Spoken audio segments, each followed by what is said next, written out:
El aire en una calle del barrio de Salamanca pesaba, casi inmóvil. Aferré con fuerza la pequeña mano de Alba. Más para mi propia tranquilidad que para la suya. Ella saltaba feliz sobre las baldosas grises de la acera. Su vestidito azul danzando con la brisa. Cada domingo, el mismo ritual, una función en el teatro de las apariencias. El piso de mis suegros, un espacio lujoso que olía a madera vieja y a cloro. Era el escenario. ¿Vamos a ver a los abuelos?, pregunté, forzando un tono alegre. Sí, respondió ella, con el balbuceo y la fe ciega de sus 2 años. Pablo, mi marido, ya estaba dentro. Había llegado antes, supuestamente para ayudar a su padre con el decodificador de la televisión. Eso me había dicho por teléfono. Una extra excusa. Sabía que su llegada temprana era un rito, un momento para estar a solas con sus padres antes de que yo, la forastera, llegara con el elemento inesperado. Nuestra hija, Clara. Mi cuñada. Abrió la puerta. Su sonrisa era una fina línea de carmín. Pensé que os habíais perdido, dijo, sin moverse del umbral. Sus ojos escanearon a Alba de la cabeza a los pies. Luego a mí. Lucía. Esos zapatos ya le quedan pequeños, se le salen los dedos. No es verdad, mentí. Son sus favoritos. Tienen un lacito. Pasé a su lado, sintiendo su mirada clavada en mi nuca. El salón era un altar al orden. Todo brillaba. Todo en su sitio. Elena, mi suegra, se acercó para los 2 besos de rigor en la mejilla. Sus labios rozaron mi piel como papel de lija. Mateo está con Pablo. Cosas de hombres, anunció, como si explicara un misterio sagrado. Luego miró a Alba. Vigílala, Lucía. Que no toque los cristales de Swarovski. La última chica de la limpieza los dejó impecables, pero son delicados. Mateo, desde su trono, un sillón de cuero, apenas levantó una mano a modo de saludo. La televisión, una pantalla plana del tamaño de una ventana, retransmitía un partido de baloncesto. El volumen atronador era su muralla. Y entonces entró Clara, con una presentación grandiosa. Llevaba en brazos a su hija, Sofía, de 3 años, vestida como una pequeña infanta. Mi hija ha sido la alumna estrella de la semana, declaró Clara, alzando la voz para que todos la oyeran. Y como premio, le he comprado esto. De detrás del sofá sacó una caja enorme. La foto mostraba una casa de muñecas que parecía una mansión de Pozuelo. No era un juguete. Era una declaración de estatus. Madera barnizada. Muebles en miniatura que parecían de diseño. Luces LED. Una obscenidad. Sofía la miró sin interés. Alba, en cambio, soltó mi mano. Sus ojos se abrieron como platos. «¡Hala!», exclamó, hipnotizada. «Sí, es preciosa, ¿verdad, Sofía?», dijo Clara dirigiéndose a su hija, ignorando a la mía. «Pero es solo para niñas cuidadosas. Para princesas». Alba, llevada por una fascinación irrefrenable, extendió un dedo. Solo quería señalar la diminuta chimenea. Ni siquiera la iba a tocar. No, el grito de Clara fue un latigazo. Le arrebató a Alba su muñeca de trapo, su compañera de todas las noches, y la apartó de un manotazo. «Eso no se toca. No le enseñas nada, Lucía. Es de Sofía». Alba se quedó paralizada. Su carita se congestionó y estalló en un llanto desgarrador. De esos que parecen romper el alma. Me levanté de un salto. «Clara, por Dios, solo estaba mirando. Pues cómprale una. Y enséñale a respetar», respondió ella, colocando la casa de muñecas en lo alto de una estantería, como un trofeo. Alba lloraba, con los brazos extendidos hacia su tesoro prohibido. Elena suspiró. «¿Quieres hacer el favor de controlar a la niña?». Es domingo. Mateo subió el volumen de la televisión. Pablo se asomó desde el pasillo, hizo una mueca de incomodidad y desapareció. Conteniendo la rabia, cogí a Alba en brazos. La acuné, susurrándole naderías al oído. Su llanto se fue convirtiendo en sollozos. Todo por un gesto, por existir. El almuerzo fue una tortura.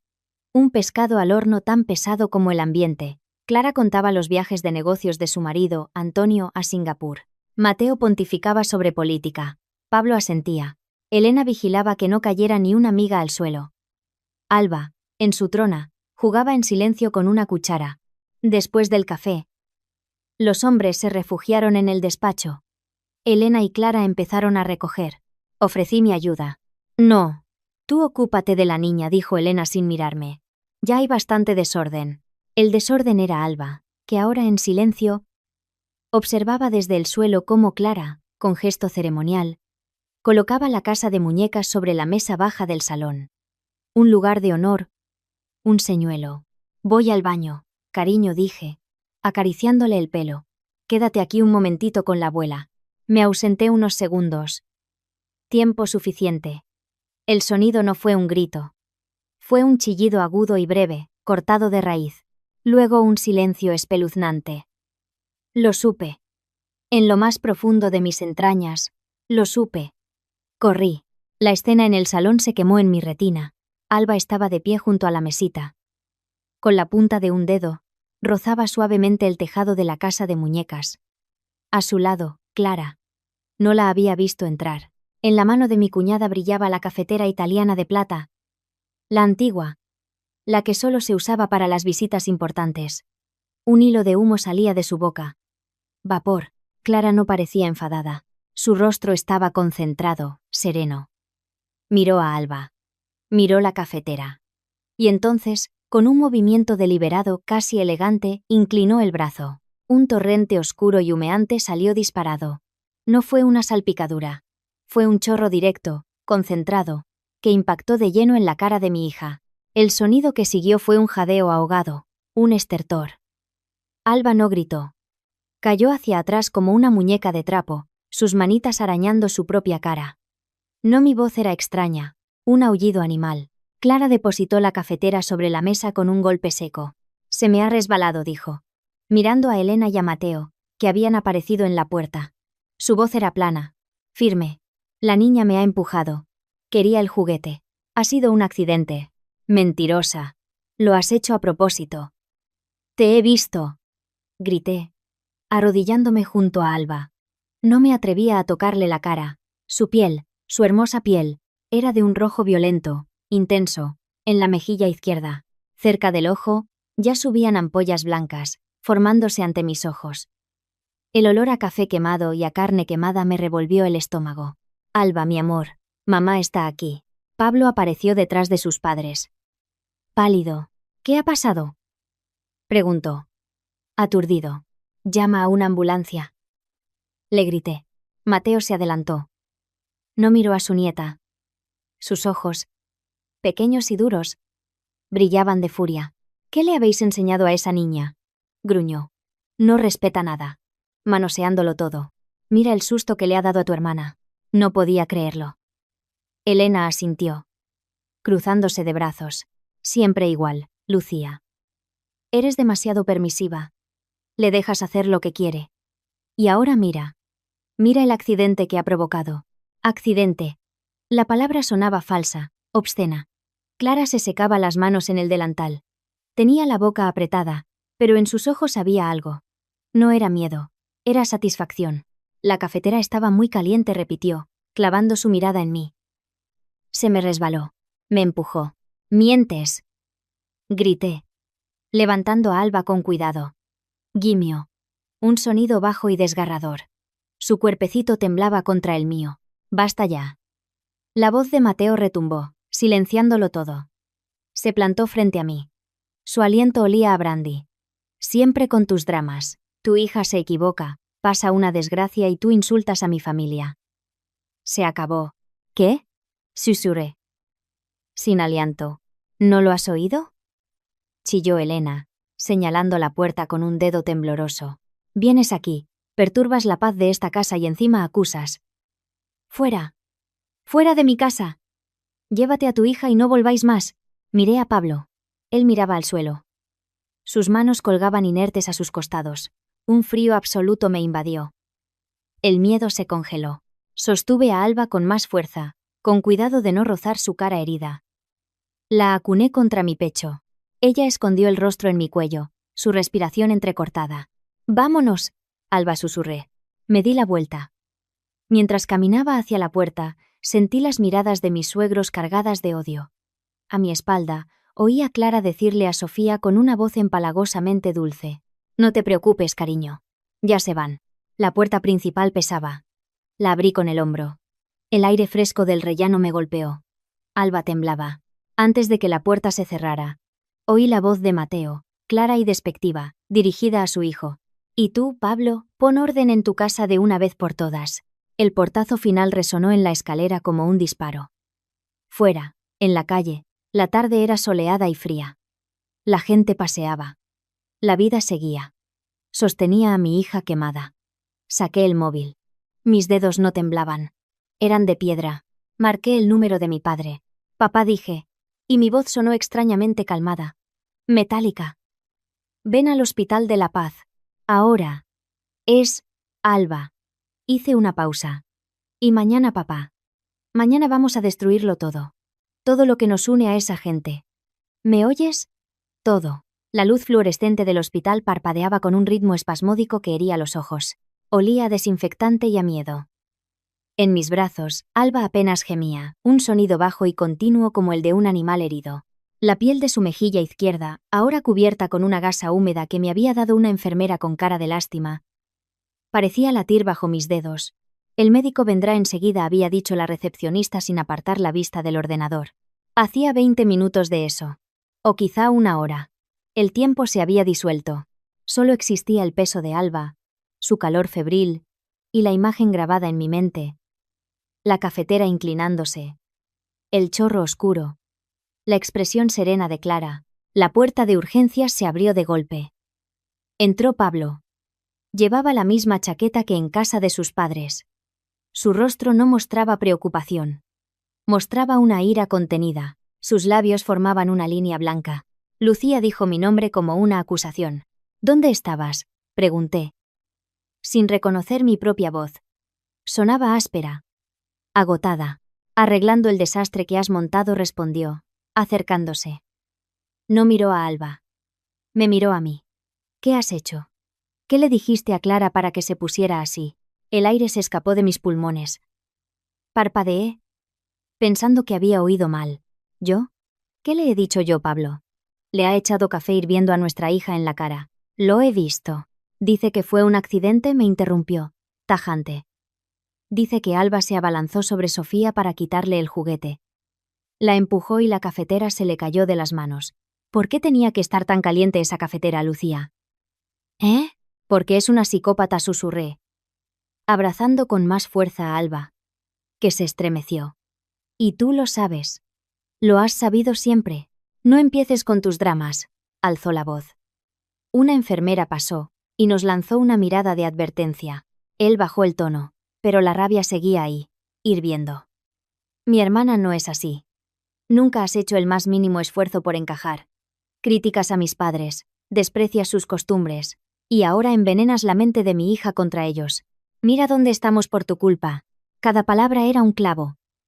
Miraba a ese hombre, al padre de mi hija, al hombre con el que dormía, y solo veía a un extraño. Un extraño que, en aquel salón mientras su hija se quemaba, había elegido el bando de su familia. «Tu culpa es no haber parado esto hace años», dije.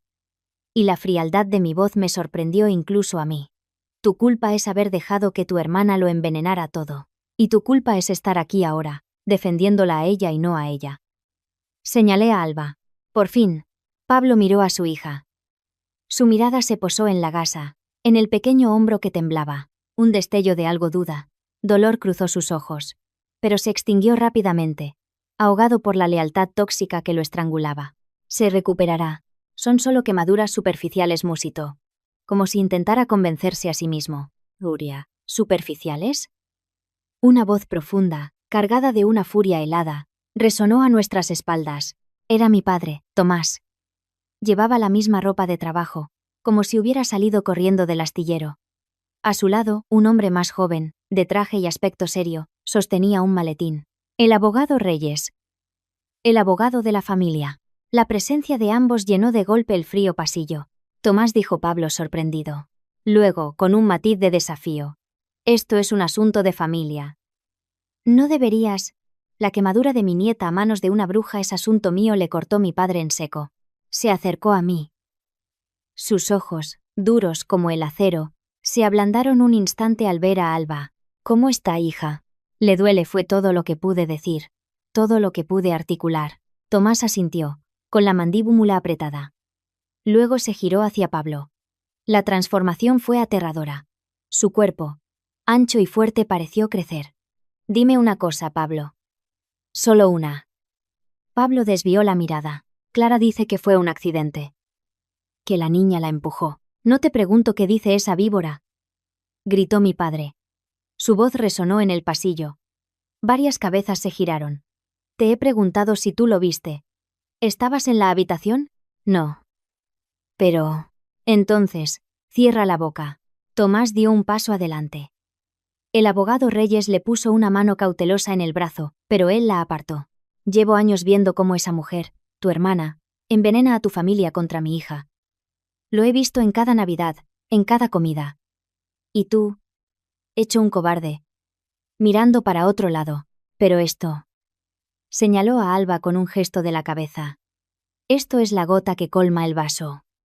Esto es un delito. Fue un accidente, insistió Pablo, pero su voz ya no tenía fuerza. Sonaba rota. Un accidente. Intervino el abogado Reyes, con una calma profesional que contrastaba con la tensión ambiental. Abrió su maletín y sacó un bloc de notas. Señor Ortega, permítame informarle. Verter un líquido a temperatura de ebullición sobre un menor, con o sin intención de dañar, puede ser constitutivo de un delito de imprudencia grave con resultado de lesiones graves, como mínimo, dependiendo del diagnóstico del médico. Podríamos estar hablando de algo peor. La intencionalidad, claro, es más difícil de probar. A no ser que haya testigos. Dejó la última frase suspendida en el aire, mirando fijamente a Pablo. ¿Me está amenazando?, espetó Pablo, desviando hacia el abogado la ira que no se atrevía a dirigir a mi padre. Le estoy informando, corrigió el abogado Reyes con suavidad. Su hija ha sido herida. Su mujer es testigo de unos hechos que contradicen la versión de su hermana. Usted sería inteligente si pensara detenidamente dónde quiere situarse cuando la policía tome declaración. ¿La policía?, musitó Pablo, palideciendo. ¿Por primera vez? Algo parecido al miedo asomó a sus ojos. No miedo por Alba. Miedo a las consecuencias. Al escándalo. En ese momento, la puerta del box de examen se abrió. Salió una chica joven con bata blanca y el pelo recogido en un moño apretado. Llevaba unas gafas que empequeñecían su rostro. Sus ojos, sin embargo, eran agudos y cansados. ¿Familiares de Alba Ortega?, preguntó. Sí, dijimos Pablo y yo al unísono. Acercándonos. La doctora nos miró a ambos. Luego fijó su atención en mí, que sostenía a la niña. Soy la doctora Valls. Pasen con ella, por favor.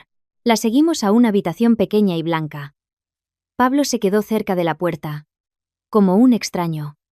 Acosté a Alba en la camilla. Lloriqueó, asustada. La doctora se puso unos guantes y, con una pericia que contradecía su expresión severa, comenzó a retirar la gasa. Contuve la respiración. Debajo, la piel estaba en carne viva. Roja. Brillante. Un área extensa desde la sien hasta la mandíbula, cruzando la mejilla. En el centro, cerca del párpado inferior, había una zona más oscura donde las ampollas ya se habían roto, dejando una superficie húmeda y sangrante. Era peor de lo que recordaba. La doctora examinó en silencio, palpando suavemente los bordes. Aplicó una pomada fría que hizo temblar a Alba. Luego me miró. Es una quemadura térmica profunda de 2º grado. La temperatura del líquido era muy alta. Y por suerte, el tiempo de contacto fue breve. Si no, estaríamos hablando de 3er grado y de cirugía. ¿Y la cicatriz?, pregunté, con un nudo en la garganta. La doctora suspiró. Fue el suspiro de alguien que ha dado esta noticia demasiadas veces. Va a dejar marca. En una niña tan pequeña, con la piel tan fina. Y en la cara... Sí, dejará una cicatriz. Con el tiempo, con los tratamientos adecuados, se podrá atenuar mucho, pero nunca desaparecerá del todo. El mundo se inclinó. Me agarré al borde de la camilla para no caer. Una marca. En su carita. Para siempre. Un recordatorio físico, diario, de lo que había pasado, de la maldad de Clara, de la cobardía de Pablo, de mi fracaso al no protegerla. ¿Entendido?, preguntó la doctora, mirándome a los ojos. Asentí, incapaz de hablar. Le vamos a dar medicación para el dolor y una pomada antibiótica. Tendrán que aplicársela 3 veces al día y vigilar la fiebre. Necesitará seguimiento regular por un cirujano plástico pediátrico. Gracias, musité. Desde la puerta, Pablo había escuchado en silencio. Su rostro era una máscara de piedra. Una cicatriz de por vida, dijo la doctora, dirigiéndose a él con frialdad profesional. De por vida. Mi padre, que había seguido la conversación desde fuera, entró en la habitación. Su mirada fija en Pablo. Podría haber derretido el acero. ¿Lo oyes?, dijo. Cada palabra cargada de veneno. Tu hija va a llevar en la cara, cada día de su vida, la firma de tu hermana. ¿Vas a seguir llamándolo accidente, Pablo? Pablo abrió la boca, pero no salió ningún sonido. Parecía un pez fuera del agua. La verdad, fría y médica, por fin estaba penetrando su coraza de negación. Y entonces Tomás se irguió. No me habló a mí ni a Pablo. Habló para la habitación, para la doctora, para el mundo. Escuchad todos, dijo. Y su voz no fue un grito. Fue una declaración firme, clara, tallada en granito. A partir de este instante, Tomás Campos y toda mi familia cortamos cualquier lazo, cualquier relación, cualquier contacto con la familia de Pablo Ortega. No quiero verlos, no quiero saber de ellos, y que no se acerquen jamás a mi hija ni a mi nieta. Lo que ha pasado hoy no es un accidente. Es una agresión. Y quien protege al agresor es tan culpable como él. Miró directamente a Pablo. Elige. Aunque ya has elegido, ¿verdad? Cuando te has quedado ahí, limpiando el desastre. Ya has elegido. Pablo se puso aún más pálido. Sus puños se cerraron a sus costados. Miró a Alba. En la camilla. Con la mejilla vendada. Luego me miró a mí. En sus ojos vi muchas cosas. Rabia, frustración, miedo. Pero no vi arrepentimiento. No vi amor. Esto es una locura, musitó. Estás rompiendo la familia. Tú la rompiste, respondí. Encontrando por fin mi voz. Con un sonido gutural de rabia, Pablo se dio la vuelta. No dijo nada más. No miró atrás. Abrió la puerta de un tirón y salió al pasillo. Sus pasos, rápidos y furiosos, resonaron hasta perderse en la distancia. El portazo de la puerta del fondo del pasillo sonó como el cierre de una tumba. El olor a limón y lavanda en casa de mis padres era un bálsamo. Un bálsamo que no llegaba a donde yo estaba. Anclada en un frío interno que ni la manta que mi madre, Ana, me había echado por los hombros podía disipar. Alba, por fin, dormía, gracias a un sedante suave, en mi antigua cama. Por la puerta entreabierta, veía su pequeña espalda subir y bajar. La gasa blanca en su mejilla era una mancha insoportable. Tienes que comer algo, hija, dijo mi madre, poniendo una taza de infusión caliente delante de mí. Sus manos, de venas marcadas, temblaban ligeramente, no por la edad, sino por la rabia contenida. No tengo hambre, mamá. No es una sugerencia, respondió ella con esa firmeza suave con la que me había criado. Se sentó frente a mí. En sus ojos color avellana se reflejaba mi propio dolor. Duplicado. Tomás está fuera con el abogado Reyes, arreglando cosas. Pero ahora necesito hablar contigo. Necesito entender cómo hemos llegado a esto. Miré la taza. El vapor subía en espirales, efímero como la normalidad. No fue un arrebato, dije, y mi voz sonó hueca, lejana. No gritó. No parecía fuera de sí. Lo hizo con calma, como quien riega una planta. Mi madre se santiguó, un gesto rápido e instintivo. Dios mío. ¿Y ellos? ¿Mateo y Elena? Tragué saliva, un sabor amargo. Nos echaron como a perros. ¿Y Pablo? Pablo se quedó allí, limpiando. El nombre de mi marido cayó entre nosotras como una lápida. Ya no era mi marido.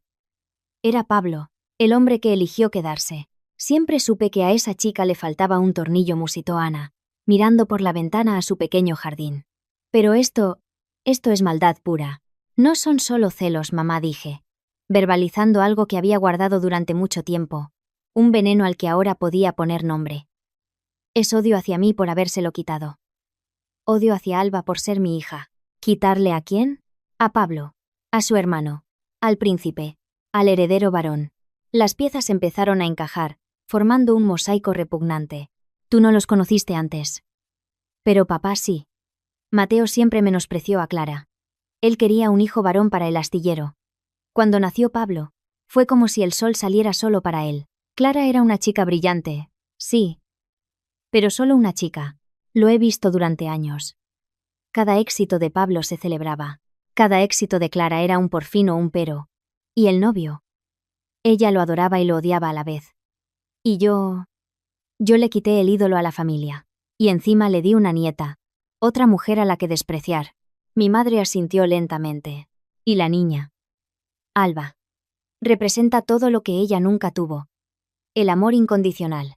Y el juguete, añadí, viendo de nuevo la casa de muñecas. Obscena en su perfección. No era para Sofía. Era para ella. Un recordatorio de que ella podía darle a su hija lo que a ella le negaron. ¿Y Alba? Alba se atrevió a tocarlo. Mancilló su trofeo. Un escalofrío me recorrió. No fue un castigo por tocar. Fue una ejecución por atreverse. Sonó el timbre. Era Bea, mi prima, que entró como un torbellino, con sus vaqueros, sus botas y su mochila de estudiante de último año de Derecho. Su abrazo fue fuerte, casi doloroso. Me lo ha contado el abuelo, dijo sin soltarme. Sus ojos, siempre chispeantes, estaban serios. Esa mujer es una hija de puta. Perdón. Tía, le dijo a mi madre sin reparos. Siéntate, hija, suspiró Ana. ¿Quieres una infusión? Quiero saber qué vamos a hacer, dijo Bea, dejando caer la mochila al suelo. Se sentó a mi lado, tomándome la mano. Sus dedos estaban calientes. El abogado Reyes ya está pidiendo los informes del hospital. Pero necesitamos más. Lucía. Tienes que contármelo todo. Cada detalle. Se lo conté de nuevo. Cada palabra era como arrancar una costra. Cuando llegué a la parte de la cafetera, de la expresión de Clara, Bea apretó mi mano. ¡Qué sangre fría! Hija de... murmuró. Luego se mordió el labio, pensativa. Espera. ¿Y si no es la primera vez? ¿Qué quieres decir? Bea miró a mi madre, luego a mí. Bajó la voz. Puede que suene a locura. Pero cuando estaba en la facultad, una amiga de psicología compartió piso con una chica que había estudiado en la misma universidad privada que Clara. Una pija, vamos. Contaba que esta tal Clara tuvo un novio en primero. Un chico de letras, nada que ver con su mundo. Sus padres, sobre todo el padre, lo despreciaban. La relación acabó mal. Muy mal. ¿Cómo de mal? Pregunté, sintiendo un nuevo nudo en el estómago. La chica contaba que Clara, cuando el chico intentó dejarla, lo persiguió, lo acorraló en el parking de la universidad. Llevaba un termo. Le dijo que si no volvía con ella, le iba a echar ácido de batería de coche en la cara. Bea hizo una pausa, dejando que las palabras calaran. El chico, aterrorizado, denunció. Pero los padres de Clara se movieron. Muchos contactos. Lo arreglaron todo. Dinero, amenazas, no se sabe. La denuncia desapareció y a Clara la convencieron de que estudiara empresariales y dejara de hacer el ridículo. El silencio que siguió fue denso. Mi madre se llevó una mano a la boca. Yo solo podía pensar en el líquido humeante cayendo sobre la cara de mi hija. No era café. Podría haber sido ácido. La misma frialdad, la misma intención de marcar, de herir, de poseer. ¿Y ese chico? Pregunté con voz ronca. Se cambió de universidad, se fue de Madrid. Mi amiga le perdió la pista. Bea sacó su móvil. Pero recuerdo el nombre. Daniel. Daniel Mena. Puedo intentar buscarlo. Si estuvo dispuesto a denunciar entonces, quizá ahora, con esto, pueda dar un testimonio de carácter. De lo que es capaz de hacer. Acabó mi madre con voz temblorosa. Es solo un rumor de hace muchos años. Lucía, me advirtió Bea, viendo la esperanza encenderse en mis ojos. Será difícil de probar. Pero es un hilo, y ahora mismo, necesitamos todos los hilos que encontremos. Mi móvil, silencioso sobre la mesa, vibró. Un mensaje. Un número desconocido. Lo abrí. No había texto. Solo una foto. Una foto en primer plano de la casa de muñecas, intacta, brillante, de nuevo colocada en el centro de la mesita de mis suegros. El sol de la tarde hacía destellar sus ventanitas. Era una imagen de absoluta normalidad. De Victoria. Debajo de la foto, llegó un segundo mensaje. Segundos después. Solo 3 palabras. Reza por ella. La sangre se me heló en las venas. Les enseñé la pantalla a Bea y a mi madre. Ana perdió el color. ¿Quién es? ¿Clara? Preguntó Bea, cogiendo el teléfono. No lo sé. Es un número oculto. Puede ser ella. Puede ser cualquiera de ellos. Miré a mi madre. Tengo que llamar a la policía ahora mismo. Esto es acoso. Una amenaza. Sí. Llama, dijo mi madre. Firme. Y guarda eso. Todas las pruebas. Con manos temblorosas marqué el 091. Expliqué lo más brevemente que pude lo que había pasado en la comida.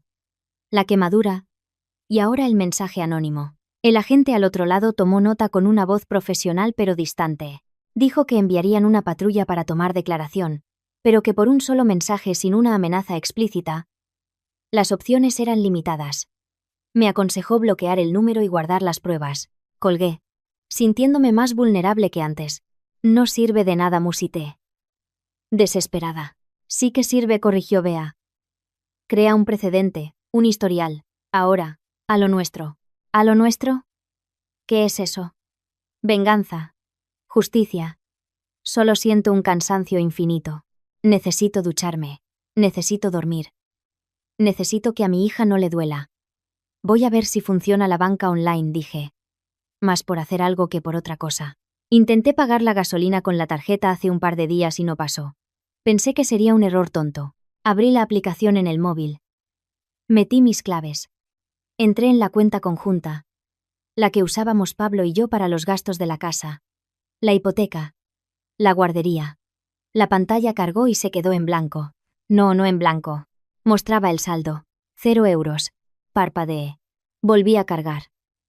¿Qué pasa?, preguntó Bea, alarmada por mi expresión. La cuenta. Tartamudeé. ¿Vacía?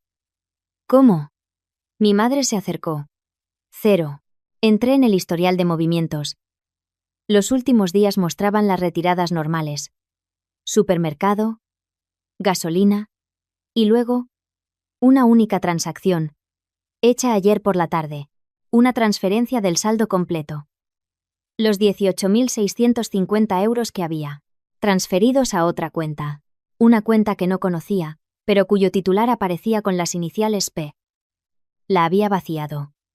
El día después de que su hermana le quemara la cara a nuestra hija, fue al banco, o se conectó online, y transfirió hasta el último céntimo a su cuenta personal. Nuestra seguridad, el dinero de la hipoteca, de la guardería, de los tratamientos de Alba, desaparecido. Un sonido extraño salió de mi garganta. No fue un sollozo. Fue una risa seca, desesperada. Se ha llevado el dinero, dije, mirando a mi madre y a Bea. Todo. No ha dejado nada. Ana cerró los ojos como si hubiera recibido un golpe físico. Bea soltó una palabrota con una creatividad impresionante. Para dejarte sin recursos, dijo por fin, con una frialdad analítica. Para que dependas de él. O para que te rindas. Una táctica sucia. Muy sucia. Miré la pantalla. Los ceros parecían burlarse de mí. Luego miré hacia la habitación donde dormía mi hija con la cara vendada. La rabia, la fría rabia que había empezado a formarse en el hospital, se solidificó. Se convirtió en algo duro, afilado, decidido. Ya no tenía miedo. Ya no sentía dolor. Estaba en guerra. Cogí el teléfono. No para llamar a la policía. Marqué el número de mi padre. Papá, dije, y mi voz ya no temblaba. Era plana, firme. Pablo ha vaciado la cuenta conjunta. Todo. Necesito que el abogado Reyes inicie, entre otras cosas, los papeles de la separación legal. De inmediato. Y necesito encontrar un trabajo. La llamada llegó a las 7 de la mañana. Un timbre insistente que atravesó mi sueño agitado. Cogí el teléfono. Con la vista borrosa. Un número oculto. Como el de la otra vez. Diga. Musité. Con la voz ronca. Lucía. Era la voz de Pablo. Plana, sin emoción, como si hablara con un teleoperador. Ha muerto mi madre. El sueño se desvaneció de golpe. Me senté en la cama. A mi lado Alba dormía profundamente, su mejilla vendada apenas visible sobre la almohada. ¿Elena? ¿Cuándo? Anoche. Un infarto fulminante. En su habitación. Hizo una pausa. Oía su respiración. Controlada. Medida. El velatorio es a las 5. En San Francisco de Borja. No dijo tienes que venir. No dijo por Alba. Solo dio la información, como un trámite administrativo. Pablo. Lo siento, fue lo único que pude decir, aunque la frase sonó hueca incluso para mis oídos. No sentía pena. Sentía un vacío extraño, salpicado por un alivio egoísta y culpable. Ya no podría gritarme. Ya no podría mirar a su nieta con desdén. Sí. Otra pausa. Luego, con un tono que contenía la primera emoción real acusación. El médico dice que el estrés agudo pudo ser el desencadenante. El shock por lo de la semana pasada. No dijo es tu culpa, pero flotó en el silencio entre nosotros. La culpa tuya, de Alba, de vuestro drama. No te atrevas a decir eso, le corté, fría. Solo digo lo que ha dicho el médico. Su voz volvió a ser neutra. A las 5. En San Francisco de Borja. Colgó. Me quedé sentada en la cama, con el teléfono en la mano, mirando a mi hija dormida. La noticia no me entristecía. Me aterraba por lo que significaba, por lo que estaba por venir. Cuando se lo conté a mis padres en la cocina, mientras el café humeaba en las tazas, la reacción de mi padre fue instantánea. No vas a ir. Tengo que ir, papá. ¿A qué? ¿A qué esa gente te escupa en la cara? Tomás cerró un puño sobre la mesa. Muerta la perra. Pero queda la rabia, Lucía. Esa mujer te echó de su casa mientras tu hija se quemaba. ¿Y ahora quieres ir a llorarla? No voy a llorarla, dije, más tranquila de lo que me sentía. Voy a hacer acto de presencia. Para que sepan que no me escondo. Si no voy, Clara dirá que es por sentimiento de culpa, que yo la maté. Tu prima tiene razón, dijo mi madre Ana, secándose las manos en el delantal. Su cara estaba pálida pero decidida. Si no vas, gana ella. Controla el relato. Pero no vayas sola, hija. Vamos contigo. No. No quiero que la vean. No quiero que la toquen. Al final fue Bea quien se ofreció a acompañarme. Soy abogada en prácticas, dijo con una sonrisa forzada. O al menos, tengo la cara. Y me muero por ver el espectáculo. La iglesia de San Francisco de Borja estaba abarrotada. Olía a cera, a flores mustias y a perfume caro. El ataúd, de un caoba reluciente, descansaba ante el altar, cubierto por un manto de rosas blancas. Demasiado blancas. Demasiado puras. En primera fila, Clara, de luto riguroso.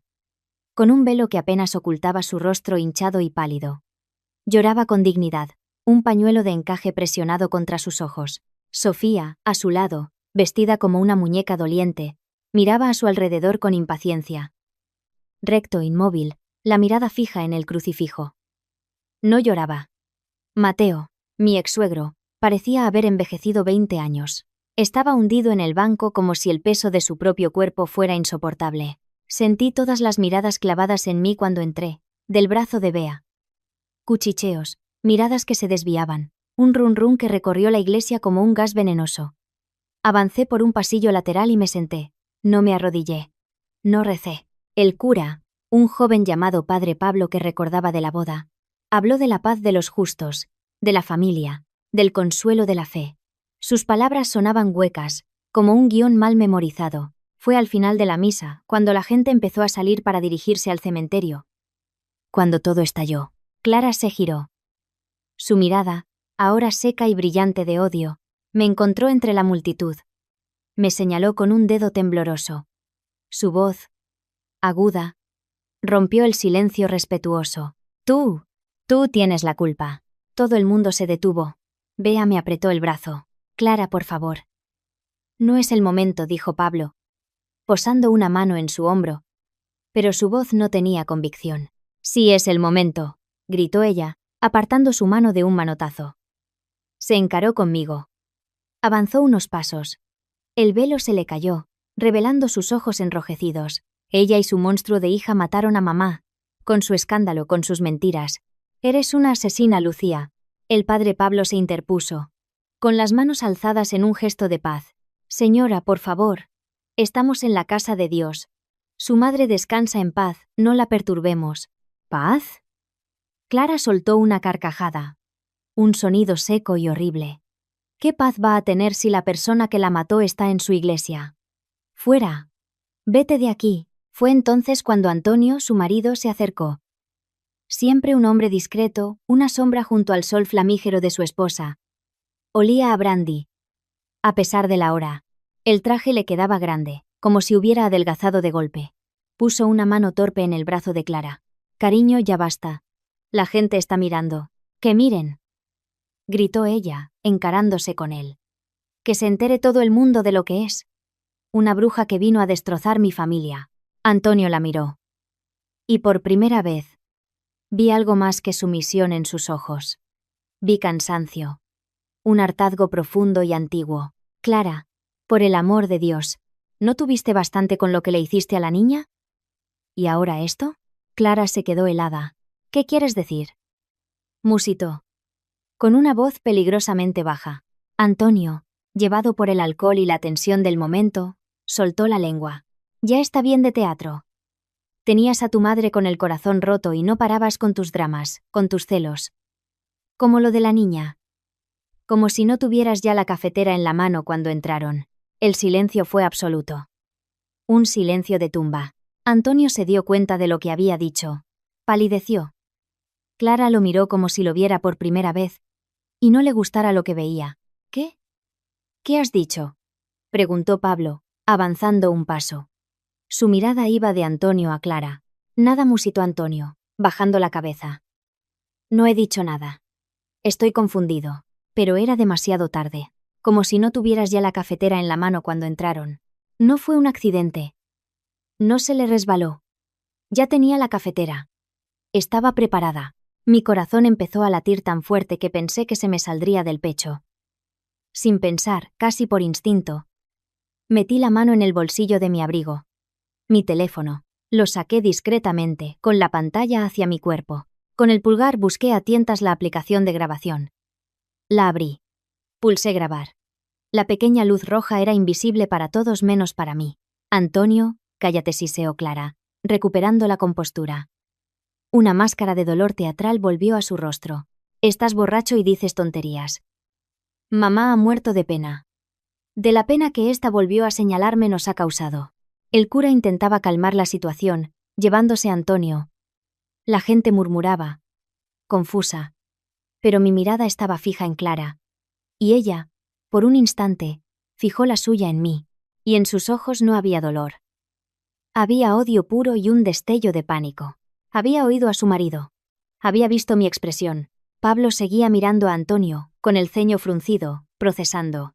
Luego su mirada se desvió hacia mí, y vio el teléfono en mi mano. Vio mi pulgar junto a la pantalla. Vio la concentración en mi rostro. Reaccionó con una rapidez que no le conocía. En 2 zancadas estuvo a mi lado. Su mano, grande y fuerte, se cerró como una garra en mi muñeca. ¿Qué estás haciendo? Gruñó, en voz baja pero cargada de amenaza. Suéltame, Pablo. ¿Estás grabando? ¿En el funeral de mi madre? Su voz subió de volumen. Varias cabezas se giraron. Dame eso. No. Intenté zafarme. Pero era más fuerte. Bea se interpuso. Déjala. Le estás haciendo daño. Pablo la apartó de un empujón con la otra mano. Me arrebató el teléfono de los dedos. Lo levantó, mirando la pantalla. Vio la luz roja de la grabación. Su rostro se descompuso en una mueca de furia. Animal. Escupió. Y entonces, con todo su odio, con toda su frustración, lanzó mi teléfono contra el suelo de mármol de la iglesia. El impacto fue seco, brutal. La carcasa se hizo añicos, la pantalla se resquebrajó, convirtiéndose en una telaraña de grietas negras. La pequeña luz roja se apagó. El sonido del golpe resonó bajo la cúpula. Todo el mundo se calló. Incluso Clara dejó de llorar. Pablo respiró hondo, mirando los restos a sus pies. Luego me miró. Se acabó, Lucía. De verdad. No quiero volver a verte, ni a ti ni a esa niña. Jamás. Se dio la vuelta y volvió junto a su padre, poniéndole un brazo sobre los hombros. El espectáculo había terminado. El hijo pródigo había elegido su bando. Definitivamente. Bea se agachó y recogió los trozos del teléfono. Me tomó del brazo. Vámonos de aquí, susurró. Caminamos por el pasillo central, bajo la mirada de 100 pares de ojos. Sentí las lágrimas de rabia y humillación quemándome en los párpados, pero no dejé que cayeran. Al pasar junto a Antonio, que rehuía la mirada, avergonzado, con la cabeza gacha, me detuve un instante. Lo miré. Él levantó la vista. En sus ojos vi miedo, sí, pero también vi algo más. Un remordimiento profundo, amargo. Y un saber. Él sabía la verdad. No dije nada. Seguí caminando. Fuera, el aire frío de la tarde me golpeó la cara. Mi prueba estaba destrozada en las manos de Bea. Pero había conseguido algo. Tenía un testigo. Un testigo que, borracho y asustado, había dicho la verdad delante de medio mundo. Y sobre todo, ahora sabía, sin ninguna duda, que había sido premeditado. Clara había calentado el agua. Había esperado su oportunidad. La guerra, pensé mientras me subía al coche de Bea, acababa de entrar en una nueva fase. Y yo acababa de ganar mi primer y frágil trofeo. La confirmación. El despacho de la abogada Lorena Salcedo olía a café fuerte y a legajos. Las paredes estaban forradas de estanterías repletas de libros de derecho con los lomos gastados. La abogada Salcedo, una mujer de unos 50 años, con el pelo canoso recogido en un moño perfecto y unas gafas de leer en la punta de la nariz, examinaba un dossier. Su mirada era rápida, inteligente, de halcón. Me la había recomendado el abogado Reyes. Es un tiburón de los buenos. Necesitas un tiburón. Su caso, Lucía, es complejo, dijo por fin, dejando el dossier sobre la mesa de caoba. Pero no imposible. Dividámoslo.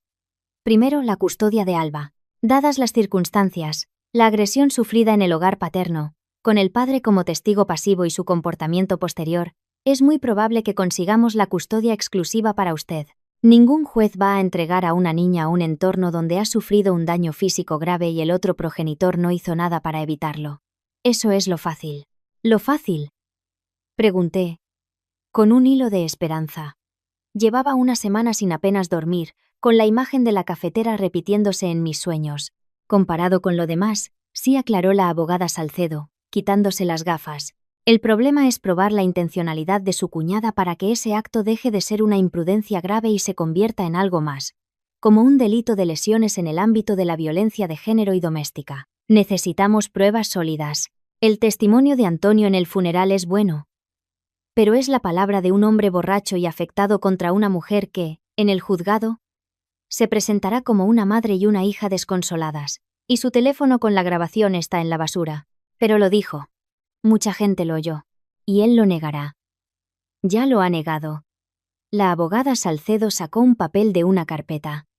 He hablado con un contacto. Antonio fue a la comisaría, pocas horas después, a decir que sus palabras se sacaron de contexto, que estaba trastornado por el dolor. Sin grabación, es su palabra contra la suya. Y por desgracia, en casos como este, el testimonio de la víctima indirecta, usted necesita corroboración. Me hundí en la silla. La rabia, mi nueva compañera, bullía en mi pecho. Entonces, ¿se va a ir de rositas? ¿Clara no va a pagar? No he dicho eso, respondió la abogada Salcedo con una sonrisa fría. Estamos trabajando en otras líneas. Pero necesitamos más. Testigos de su carácter, incidentes previos. Cualquier cosa que muestre un patrón. Mientras tanto, ya hemos interpuesto la demanda de separación legal. Y aquí viene la segunda parte. La económica. Pablo vació las cuentas conjuntas. Eso es mala fe manifiesta. A un juez no le va a gustar. Pediremos una pensión de alimentos para Alba acorde a sus ingresos y una pensión compensatoria para usted.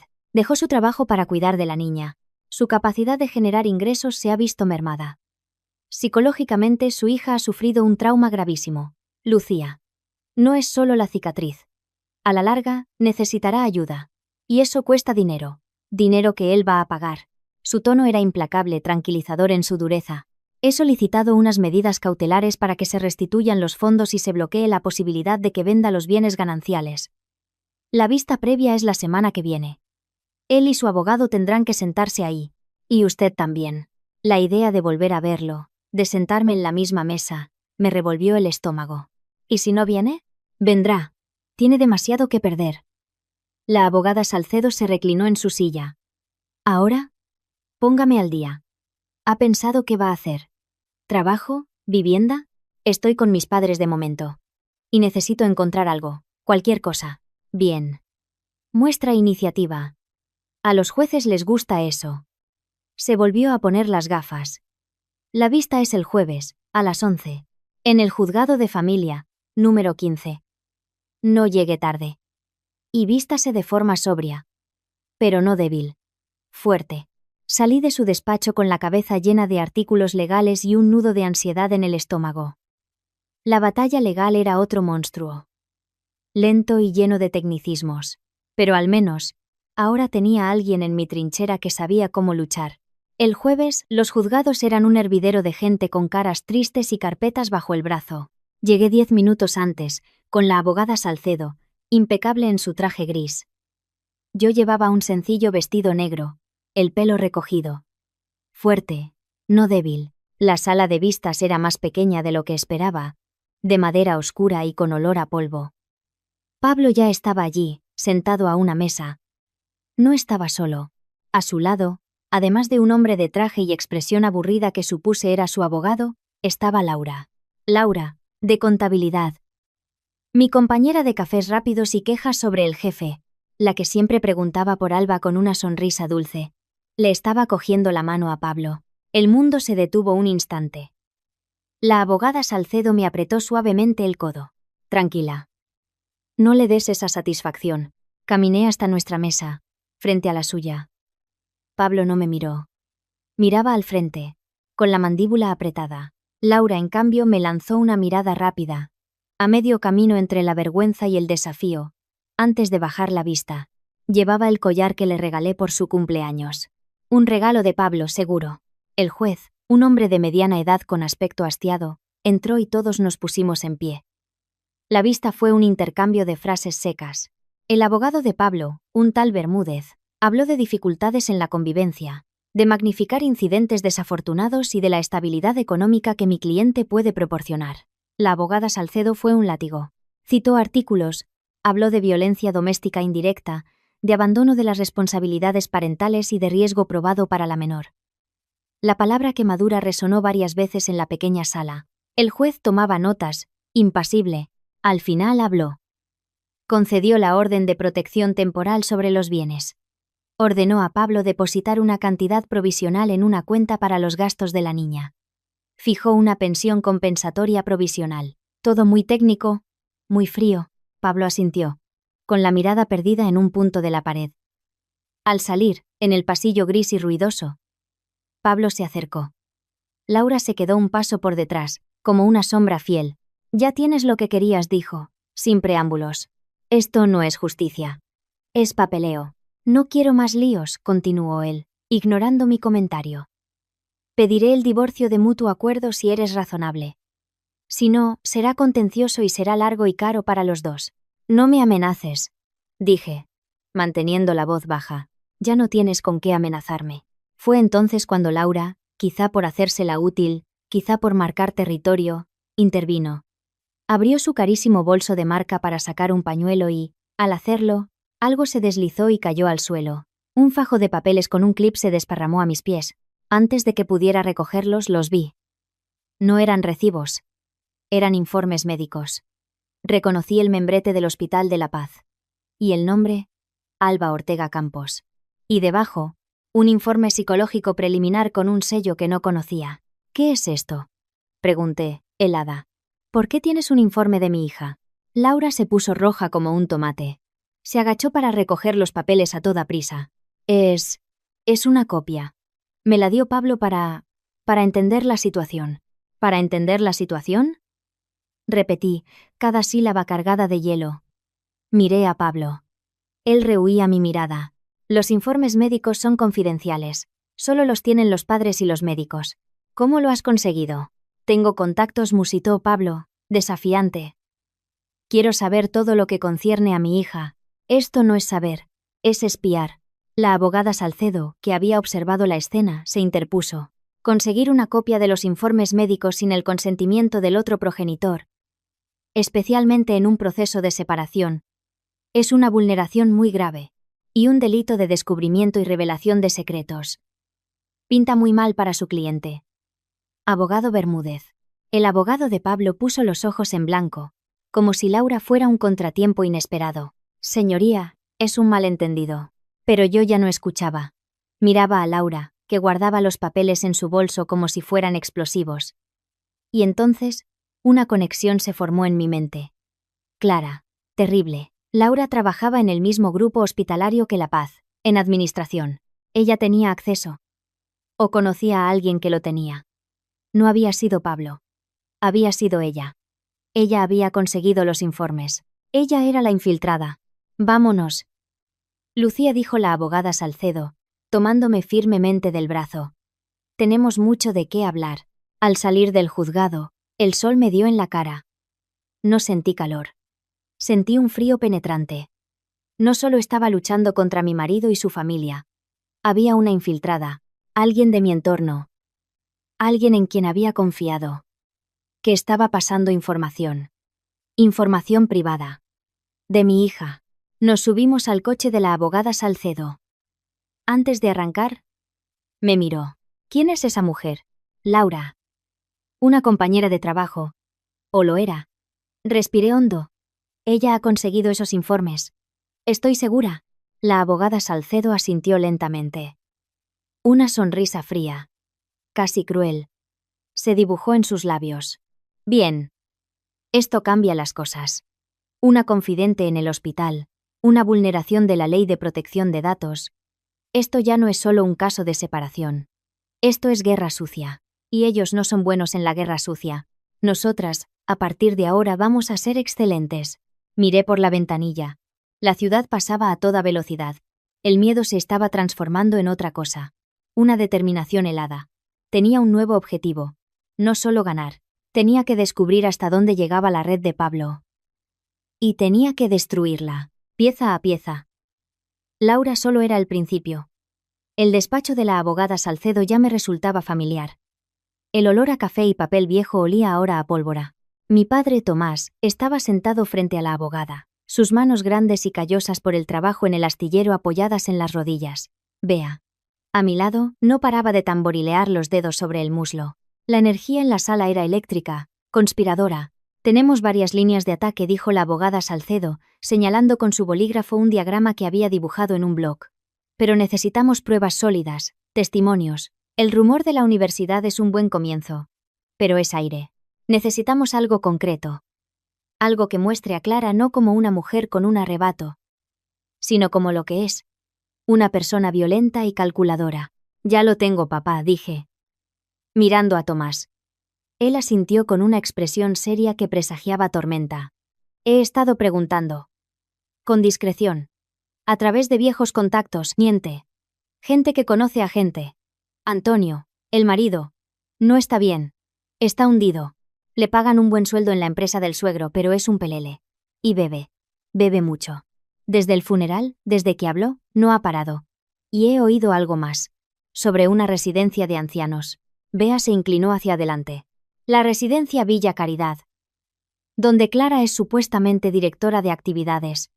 De lo que tanto presume en su perfil de LinkedIn. Comprometida con el bienestar de nuestros mayores. Esa misma, confirmó mi padre. Un amigo de un amigo tiene a su madre allí. No es el centro más caro, pero tampoco es barato. Y dice que el personal, los de abajo, los cuidadores, los limpiadores, cuchichean. Hablan de la jefa de actividades, de que tiene muy mal carácter, de que es cruel con los ancianos más dependientes, que los humilla. Parece que hay una cuidadora. Una tal Rosa, a la que Clara tiene entre ceja y ceja. Le hace hacer horas extras sin pagárselas. La avergüenza delante de las familias. Dicen que Rosa está harta, pero tiene un hijo enfermo y necesita el trabajo. No puede irse. La abogada Salcedo tomó notas, con una expresión de pura concentración. Una empleada descontenta con un motivo para odiarla.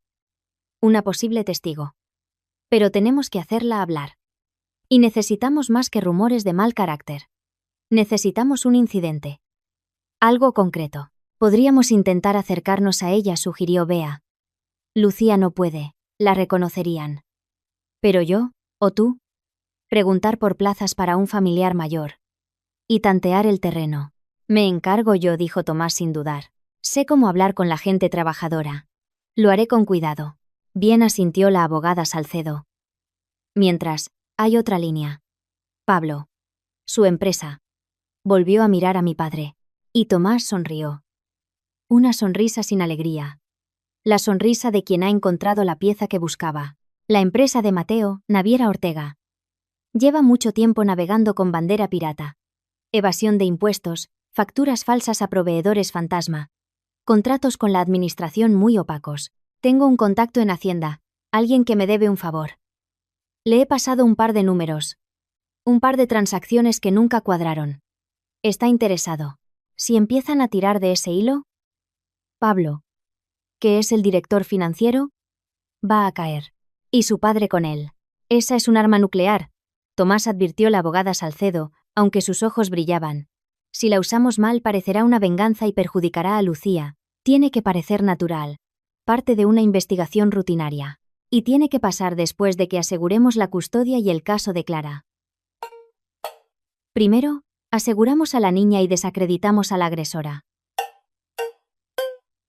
Luego, si es necesario, soltamos a los perros de Hacienda. Entendido, dijo Tomás. Los perros ya están oliendo el rastro. Miré el diagrama de la abogada Salcedo. Las líneas que conectaban a Clara, a Pablo, a la residencia, a Hacienda. Era un plan. Un plan de batalla. Ya no era solo reaccionar. Era atacar. Hay algo más que puedo hacer, yo dije. Todas las miradas se volvieron hacia mí. Algo público. Algo que no puedan negar. La iglesia de San Antonio en El Viso era el lugar donde Clara, según me había contado Bea tras seguirla un par de días, asistía a misa de 12 cada domingo. Para aparentar, había dicho mi prima con desdén. Se pone sus mejores galas y se sienta en primera fila. El domingo siguiente, yo también estaba allí. No dentro. Fuera con Alba en brazos. Habíamos estado en el cirujano plástico unos días antes. Le habían quitado los últimos vendajes. Ahora la cicatriz era visible. Una marca rosada y aún brillante desde la sien a la mandíbula, cruzando la mejilla. Un recordatorio brutal. El médico dijo que con el tiempo se atenuaría. Se volvería blanca, pero siempre estaría ahí. Y Alba, la pobre, se pasaba la manita por la cara, extrañada por la nueva textura. Ese día, Alba llevaba un vestido precioso, azul cielo, y un lazo en el pelo. No llevaba gorro. Nada que ocultara el lado izquierdo de su cara. Me aposté cerca de la salida principal. Cuando la gente empezó a salir de misa, primero los ancianos con sus misales, luego las familias, la vi. Clara, con un traje de chaqueta beige y tacones altos, salía charlando con otra mujer de aspecto similar, riendo con afectación. Sofía, con un vestido a juego, le tiraba de la mano, aburrida. Respiré hondo y, deliberadamente di un par de pasos, situándome en su línea de visión. Sostenía a Alba de cara a la gente. Clara levantó la vista. Su sonrisa se congeló. Sus ojos se encontraron con los míos y luego bajaron inevitablemente a la cara de Alba. A la cicatriz. Vi cómo su rostro palidecía bajo el maquillaje. Vi cómo sus labios, pintados de rojo, se separaban ligeramente. No era miedo. Era pánico. El pánico de que todo el mundo viera su obra. La mujer con la que hablaba siguió su mirada. Vio a Alba. Sus ojos se abrieron de par en par. Dios mío, pobrecita. ¿Qué le ha pasado a la niña? Clara no respondió. Se quedó paralizada, clavada en el sitio, mirando la marca como si fuera un fantasma. Y entonces Alba, quizá sintiendo la tensión, quizá aburrida, se giró un poco más hacia la gente. El sol de la mañana iluminó la cicatriz en todo su esplendor. El contraste entre su piel de melocotón y la marca, aún rosada y abultada, era brutal. Un murmullo recorrió el pequeño grupo que salía. Miradas de lástima, de curiosidad morbosa, se centraron en la cara de mi hija. Y luego, algunas de esas miradas se desviaron hacia Clara, que seguía allí, pálida como la muerte, sin poder mover un músculo. Vámonos, Clara, dijo su amiga, tirándole del brazo incómoda. Clara parpadeó, como si despertara de un trance. Me lanzó una mirada. En sus ojos ya no había pánico. Había odio puro. Un odio que prometía venganza. Pero esta vez, el odio estaba mezclado con algo nuevo. La conmoción. De que su secreto, su crimen, estuviera ahí, a la vista de todos, grabado en la carne de una niña inocente. Sin decir palabra, se dio la vuelta y se alejó casi corriendo, arrastrando a una Sofía quejosa. Yo me quedé allí, con Alba en brazos, acariciándole la espalda. No sentí triunfo. Sentí asco y una profunda tristeza. Pero también sentí que era necesario. El mundo tenía que ver. Tenía que saber. 2 días después mi padre llegó a casa con noticias. Se sentó a la mesa de la cocina. Aceptó el vaso de vino que le ofreció mi madre y nos miró a Bea y a mí. He hablado con Rosa. La cuidadora. ¿Y? Pregunté, conteniendo el aliento. Es joven. Tiene un hijo de 4 años con fibrosis quística. Los medicamentos son caros. Clara la machaca. Horas extras sin pagar. Gritos. Humillaciones delante de los residentes. Pero eso no es lo peor. Tomás bebió un trago de vino. Hace unos meses, hubo un incidente con una anciana, doña Elvira, muy dependiente, con demencia avanzada. Doña Elvira. En un momento de confusión, se orinó en la silla durante una de las actividades que dirigía Clara. En lugar de llamar a una cuidadora, Clara, delante de otros 5 ancianos, le gritó, la llamó cerda, cochina, y la limpió con brusquedad, dejándole moratones en los brazos. Rosa entró y lo vio. Clara la amenazó. Si hablas no solo te quedas sin trabajo. Me aseguraré de que no vuelvas a trabajar en ningún sitio. Y adiós a la seguridad social para tu hijo. Dios mío, susurró mi madre. Rosa lo grabó. Continuó mi padre. Y un brillo de satisfacción asomó a sus ojos. No todo. Pero una parte. Los gritos. Los insultos. Y después, cuando Clara se fue. Rosa, temblando, le hizo fotos a los moratones de doña Elvira con su móvil. La anciana murió unas semanas después, de causas naturales. Tiene una grabación, dije, casi sin voz y fotos. Las tiene. Las guarda como un tesoro de odio. Por miedo, pero también por rabia. Tomás nos miró. Le he ofrecido un trato. La abogada Salcedo le conseguirá un buen abogado laboralista para que presente una demanda por acoso laboral y despido improcedente que le reporte una buena indemnización. Nosotros corremos con los gastos. Además, le he dicho que podemos adelantarle dinero si lo necesita para los medicamentos de su hijo. Sin contrapartidas. No es un soborno. Es ayuda. A cambio, testificará contra Clara y nos dará la grabación y las fotos. ¿Ha aceptado? Preguntó Bea. Todavía no. Tiene miedo. Mucho miedo. Pero he visto el odio en sus ojos. Un odio más fuerte que el miedo. Creo que aceptará. Solo necesita un empujón. Un buen empujón. ¿Qué empujón? Pregunté. Su hijo necesita un tratamiento experimental nuevo que no cubre el Estado. Cuesta un dineral. Le he dicho que si colabora, el dinero estará en su cuenta en 24 horas. Tomás dejó el vaso. Es mucho dinero, lo sé. Pero es lo que quedaba del fondo de la venta del astillero. Tu madre y yo estamos de acuerdo. Es para esto. Para que esa bruja pague. Las lágrimas me nublaron la vista. No dije nada. Solo cogí la mano de mi padre.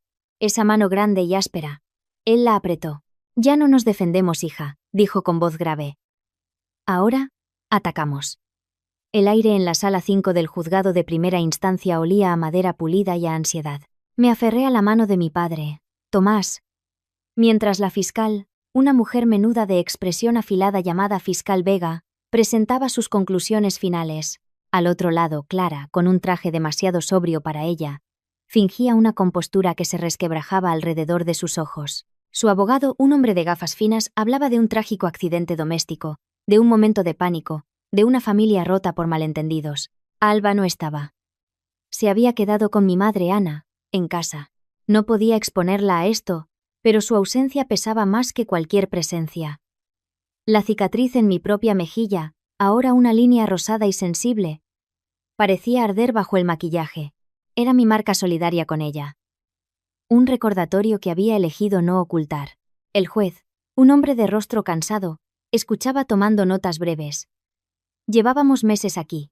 Declaraciones mías, de mis exsuegros. Mateo, hecho una roca, defendiendo a su hija. Elena desde su tumba, invocada como una mártir. De Pablo, mi exmarido. La palabra aún sonaba extraña. Declaró hacía una semana. Apoyó la versión del accidente, pero de una manera reticente, evasiva. No miró a Clara. No me miró a mí. Miró al vacío y habló de tensiones familiares y malentendidos. Su traición ya no dolía. Solo daba asco. Señoría, concluyó el abogado de Clara con voz melosa. Mi clienta es una madre ejemplar. Una profesional respetada en su centro geriátrico y una mujer destrozada por lo ocurrido. Criminalizar un desgraciado descuido en medio de una disputa familiar es destruir una vida más. Pido la absolución. La fiscal Vega se levantó. Señoría, no hubo descuido. Hubo intención. La temperatura del líquido, la proximidad, el acto de verter, no de soltar, apuntan a un acto deliberado. La menor, Alba, quedará marcada de por vida. Esto no fue un accidente, fue violencia.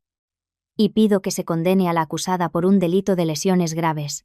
El juez asintió, pensativo. El caso era complicado.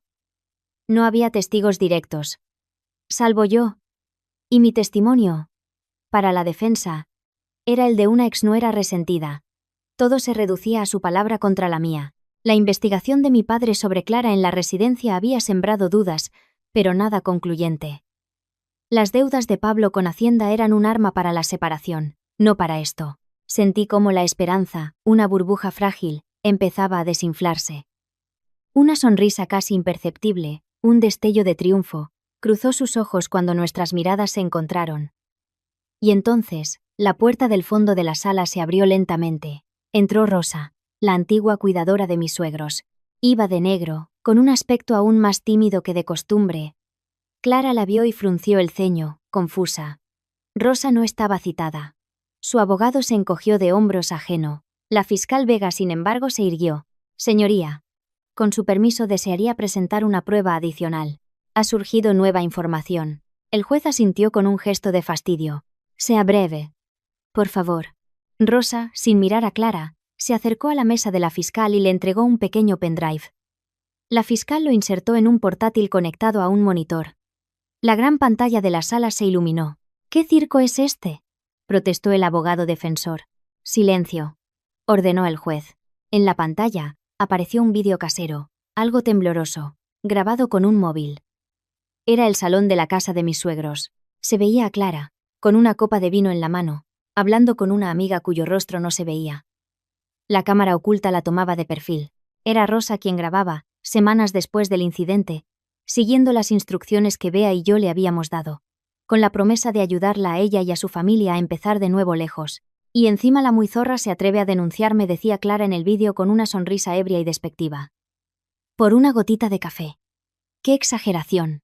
La niña es igual que la madre, una pedigüeña. Tiene que aprender. En mi casa, lo de Sofía no se toca. Nadie.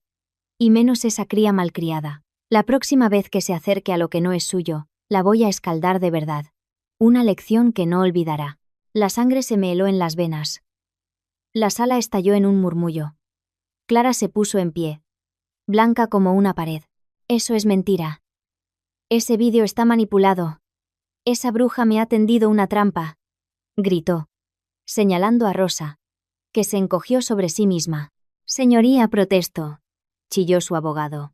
Siéntese, tronó el juez, sus ojos sin apartarse de la pantalla, donde una Clara cruel e impune se reía. La próxima vez. No hablaba de un accidente. Hablaba de una lección. De una advertencia. De una intención. El vídeo terminó. El silencio fue absoluto. Lo rompió la fiscal Vega. Este vídeo, obtenido legalmente por un tercero en un espacio privado pero de uso público, muestra la verdadera catadura moral de la acusada.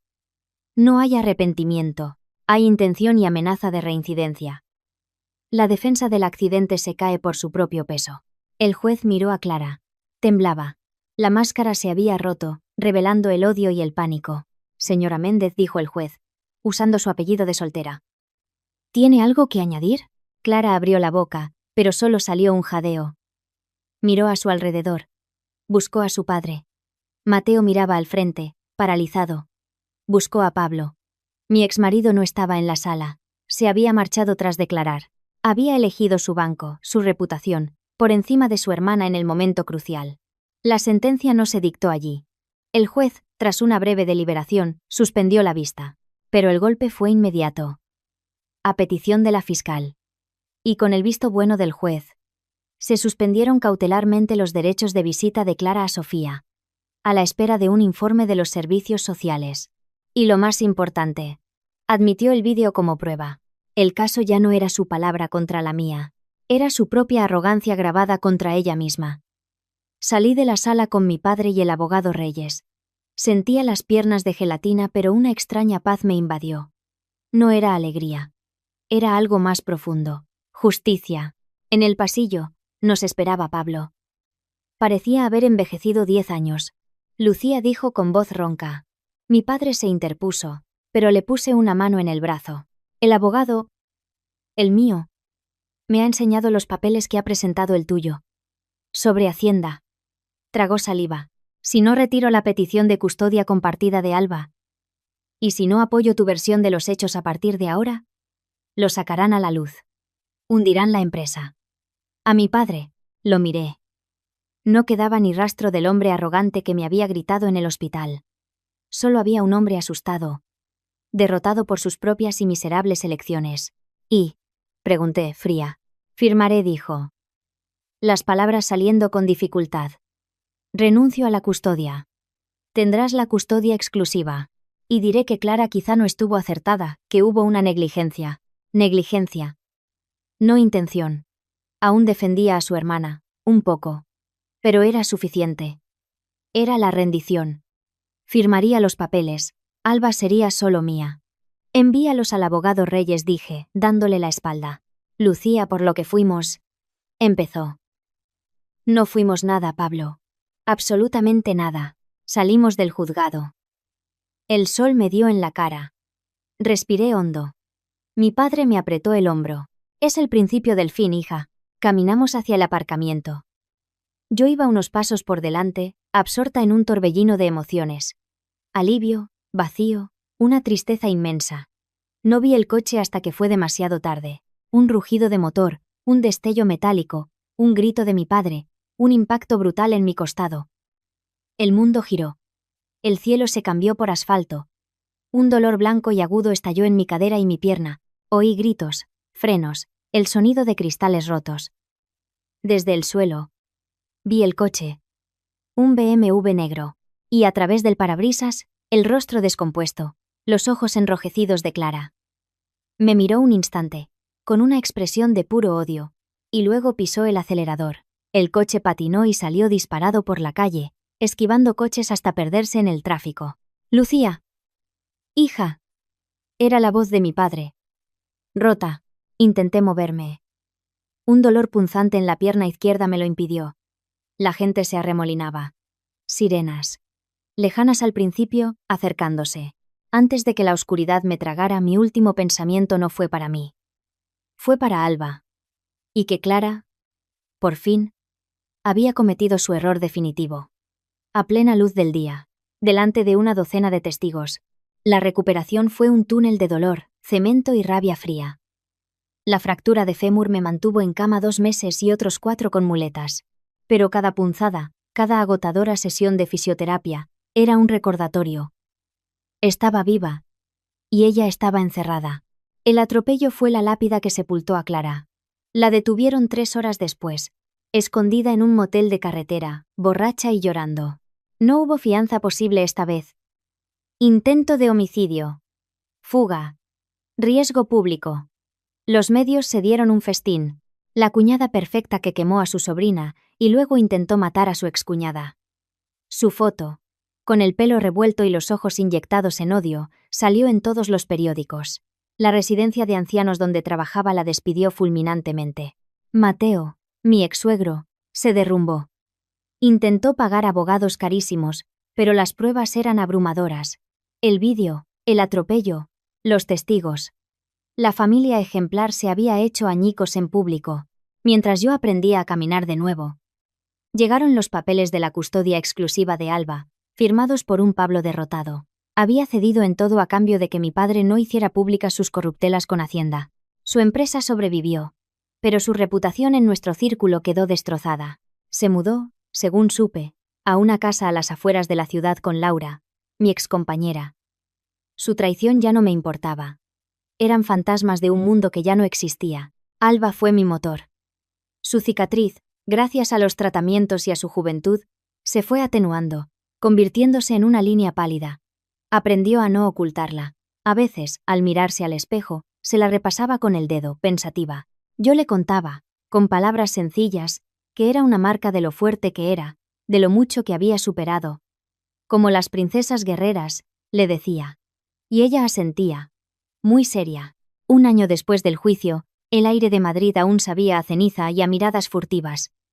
A pesar de la victoria legal, la ciudad era un cementerio de malos recuerdos. Una tarde, mirando el mar en la pantalla del ordenador, dije: «Papá, mamá, tenemos que irnos». Mis padres, que me habían sostenido en cada paso, no dudaron. Tomás vendió su parte del astillero. Ana cerró su pequeña tienda de bordados. Cerramos el capítulo.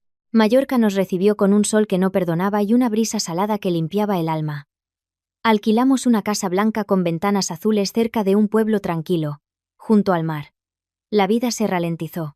El tiempo se medía en paseos por la orilla, en helados de mango, en los primeros días de colegio de Alba, donde era solo una niña más. De piel tostada y risa fácil, la cicatriz, bajo el sol de la isla, parecía fundirse poco a poco en su piel. Encontré trabajo en las oficinas de una pequeña naviera, lejos del mundo de los abogados y los juicios. Un trabajo sencillo, sin un gran sueldo, pero que me permitía recoger a Alba del colegio cada día. Por las tardes, a veces ayudaba a mi madre en un pequeño taller de costura que había montado para los turistas. Cosía cortinas, arreglaba vestidos. Puntada a puntada, remendaba mi vida. Una tarde, al final del verano, con el cielo anaranjado, Alba y mis padres se habían quedado en casa haciendo un pastel. Necesitaba caminar. Bajé al muelle, donde las barcas de pesca se mecían y los turistas empezaban a buscar mesa para cenar. Me senté en la terraza de un pequeño bar, pedí una copa de vino blanco y me quedé mirando las luces reflejándose en el agua, sintiendo por primera vez en años una paz que no era solo ausencia de guerra, sino algo positivo, cálido. «Lucía», la voz a mi espalda me sobresaltó. Era grave, cansada. Me giré. Era Antonio, el marido de Clara. Parecía el fantasma del hombre que recordaba. Había envejecido una década. La ropa le quedaba holgada y en sus ojos ya no había la indiferencia de antes. Había una tristeza profunda. «Antonio», dije, sin saber qué más añadir. No sentí miedo ni rabia. Solo una curiosidad lejana. «¿Puedo?», señaló la silla vacía. Asentí. Se sentó pesadamente. No pidió nada. Durante un rato, solo miró el mar. «¿Estás bien?», musitó, no como una pregunta, sino como una constatación. «Y Alba también. La vi el otro día con tus padres. Está preciosa». «Sí», respondí, esperando. «¿Qué quería?». «Me mudé aquí», dijo. Como si leyera mi mente. «Hace unos meses. Después de todo, perdí el trabajo en Madrid. Todo el mundo sabía. Aquí no me conoce nadie». Hizo una pausa. «Sofía está con mis padres en Sevilla. No quiere saber nada de su madre. Ni de mí». No supe qué decir. No sentía pena por él. Había sido cómplice con su silencio. «No espero que me perdones», continuó, mirándose las manos. «Ni he venido a pedirlo. He venido porque necesitaba decírselo a alguien. Y tú eres la única que puede entenderlo». Levanté la vista, expectante. «¿Lo del café?». No fue la primera vez, susurró, tan bajo que la brisa casi se llevó sus palabras. «Con Sofía. Cuando era más pequeña y tenía una rabieta, a veces Clara la agarraba demasiado fuerte, dejándole marcas en los brazos. Decía que se había caído. Yo lo veía, pero miraba para otro lado. Como con todo». La voz se le quebró. «¿Y lo de tu hija, Lucía?».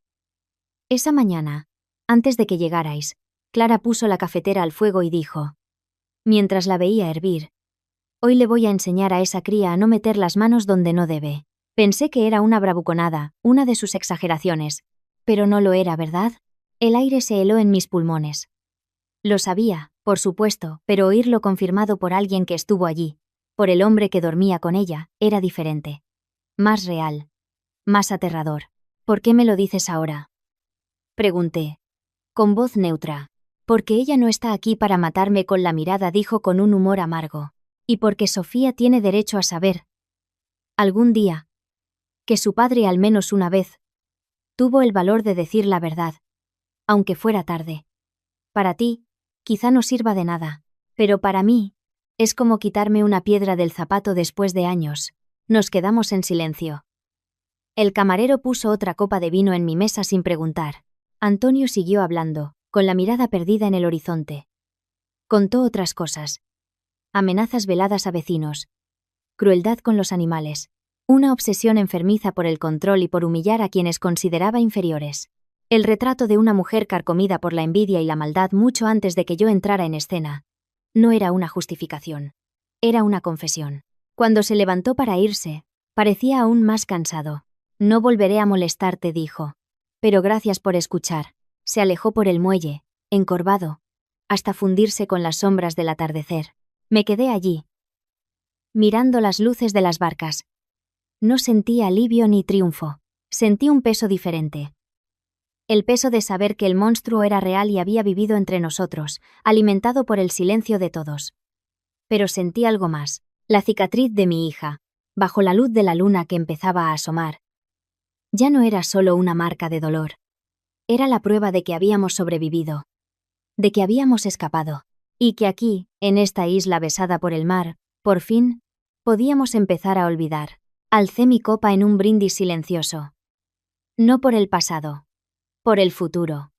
Un futuro que, por primera vez, parecía verdaderamente nuestro.